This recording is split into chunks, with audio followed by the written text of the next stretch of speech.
بسم اللہ الرحمن الرحیم۔ الیکشن 2024 ہو چکے، وزیر اعظم کا انتخاب بھی ہو گیا ہے اور صدر مملکت کا انتخاب بھی ہو گیا ہے۔ جن لوگوں کو بڑی توقعات ہوتی ہیں کہ الیکشن کے نتائج سے ملک کے اندر استحکام آئے گا، امن آئے گا، حالات ٹھیک ہوں گے، وہ اب بھی کچھ پریشان اور مایوس پھر رہے ہیں۔ دراصل ہمارے ملک کے الیکشن کی صورتحال ہی عجیب سی ہوتی ہے۔ اب اس دفعہ کے الیکشن کو ہی دیکھ لیں کہ الیکشن کے جو مسلمہ اصول ہوتے ہیں ان کو کتنا پامال کیا گیا۔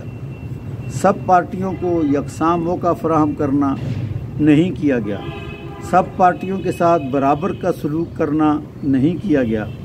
الیکشن کے بعد جب نتائج سامنے آئے، رات کو نتائج اور تھے، صبح کو نتائج اور تھے، اور شاید ملکی تاریخ کا پہلا الیکشن ہے جس کے اوپر ساری پارٹیوں کو اشکال ہے کہ دھاندلی ہوئی۔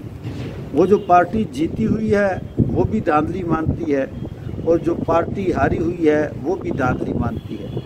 ہر ایک کو دھاندلی کا وہ رونا پڑ رہا ہے، اور ساتھ ساتھ اس کے فوائد کو بھی سمیٹ رہے ہیں۔ اب سب سے دلچسپ صورتحال ہماری جماعت جمعیت علماء اسلام کے ساتھ بنی ہوئی ہے کہ یہ الیکشن سے پہلے تو یہ جو موجودہ قابض ٹولہ ہے اس کا حصہ تھے، نہ صرف حصہ تھے بلکہ پی ڈی ایم کے نمائشی صدارت بھی ان کے ہاتھ میں تھی۔ وہ صدارت کے باوجود پی ڈی ایم کے جو نتائج نکلے تو سارا فائدہ پاکستان پیپل پارٹی سمیٹ کے لے گئی۔ مسلم لیگ نون کو تھوڑے عرصے کے لیے دوبارہ جتوا دیا گیا، لیکن پی ڈی ایم میں سب سے جو زیادہ نقصان اٹھانا پڑا وہ جمعیت علماء اسلام کو اٹھانا پڑا۔ اس کی ایک وجہ تو جو ہمیں سمجھ میں آتی ہے کہ جمعیت علماء اسلام باقی پارٹیوں کی طرح نہیں ہے۔ یہاں پہ ورکر مذہب کے نام سے جمع ہوتے ہیں، دینی جذبے کے ساتھ آتے ہیں۔ جب ان کے دینی جذبات کو ٹھیس پہنچائی جاتی ہے اور ان دینی جذبات کو ایک خاندان یا ایک شخص اپنے مالی فوائد کے حصول کا ذریعہ بناتا ہے، تو شروع میں اگرچہ ورکر نہ سمجھتے ہوں، جب ان کو سمجھ آ جاتی ہے تو ان کو بہت دکھ پہنچتا ہے۔ اب جمعیت علماء اسلام کو اس صورتحال تک پہنچانے کے ذمہ دار صرف اور صرف مولانا فضل الرحمان صاحب ہیں، جنہوں نے محض اپنے عہدے کے حصول کے لیے، مالی مفادات کے حصول کے لیے کبھی پیپل پارٹی کے ساتھ اور کبھی مسلم لیگ کے ساتھ اس طرح کی وفاداریاں نبھائیں جو کسی بھی دینی شخصیت کے ساتھ زیب نہیں دیتی تھی۔ نتیجہ کیا نکلا؟ آج ہم دیکھ رہے ہیں کہ وہ علی امین گنڈا پور جو مولانا فضل الرحمان سے جیتے تھے، اور وہ آج آ کے شہباز شریف کے ساتھ بیٹھے ہوئے ہیں، اور مستقبل کی نئی یاریاں وجود میں آ رہی ہیں۔ مسلم لیگ نون بے وفائیاں کرنے میں اپنی مثال آپ ہے، لیکن ہم اپنے مالی مفادات کی ہرس میں نہیں سمجھتے، اور پھر ان کی باتوں میں آ کر اپنے چند مفادات کو سامنے رکھ کر اس طرح کے فیصلے کرتے ہیں کہ پوری جماعت کو ڈبو کے رکھ دیتے ہیں، اور اس کے بعد بھی کوئی سمجھ والی صورتحال نظر نہیں آتی۔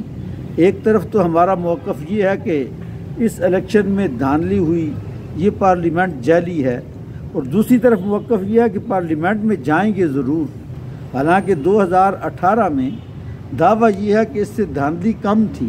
اس وقت فیصلہ یہ تھا کہ ہم نے اسمبلیوں میں جانا ہی نہیں ہے۔ اس مرتبہ کہتے ہیں دھاندلی زیادہ ہوئی لیکن اسمبلیوں میں جانا ہے، کیونکہ پچھلی دفعہ بذات خود جیتے نہیں تھے، اس دفعہ بذات خود جیت چکے ہیں، اس لیے اسمبلیوں میں جانا ضروری قرار پا رہا ہے۔ اور پھر یہ اسمبلی جعلی ہے، الیکشن دھاندلی پہ مبنی ہوئے ہیں، اور اس الیکشن کے نتائج میں جو مخصوص نشستیں ہیں ان کے بارے میں جو الیکشن کمیشن کا سراسر جانبدارانہ اور ظالمانہ فیصلہ ہے کہ بھائی وہ جو مخصوص نشستیں ایک طریقہ کار کے ساتھ سنی اتحاد کونسل کا حصہ بنتی تھی، ان کو نہ دے کر ان کو باقی پارٹیوں کے اوپر تقسیم کر دیا جائے۔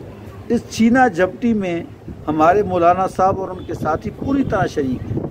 اسمبلی جعلی ہے، الیکشن میں دھاندلی ہوئی ہے، لیکن اس سے بھی جو فوائد ہاتھ میں آتے ہیں وہ سب حلال ہیں۔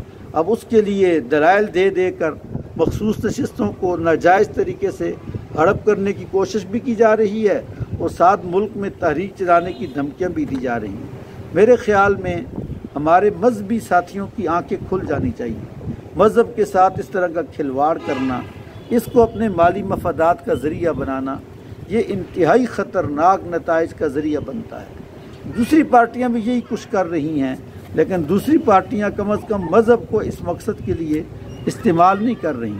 ہمیں مذہب کو لوگوں کے شعور کو بیدار کرنے کا ذریعہ بنانا چاہیے۔ مذہب کی تعلیمات کے ذریعے سے لوگوں میں اس گندی سیاست کے جو نتائج میں نفرتیں ہیں ان کو ختم کرنے کا ذریعہ بنانا چاہیے۔ مذہب کی تعلیمات کے ذریعے الیکشن کے نام پر جو یہاں ڈرامہ رچایا جاتا ہے اسے بے نقاب کرنے کی کوشش کرنی چاہیے، نہ یہ کہ ہم بھی اس کان میں جا کر یہی کچھ بن جائیں جو کچھ یہاں پہ ہو رہا ہے۔ اس کے نتائج پہلے بھی ہماری جماعت کے حق میں اچھے نہیں ہوئے اور اس کے بعد بھی کبھی اچھے نہیں ہوں گے۔ کم از کم اب تو ورکروں کو سمجھ جانا چاہیے کہ جس شخصیت نے آپ کی جماعت کا یہ حشر نشر کیا ہے، آپ کب تک اس کے دھوکے میں آتے رہیں گے۔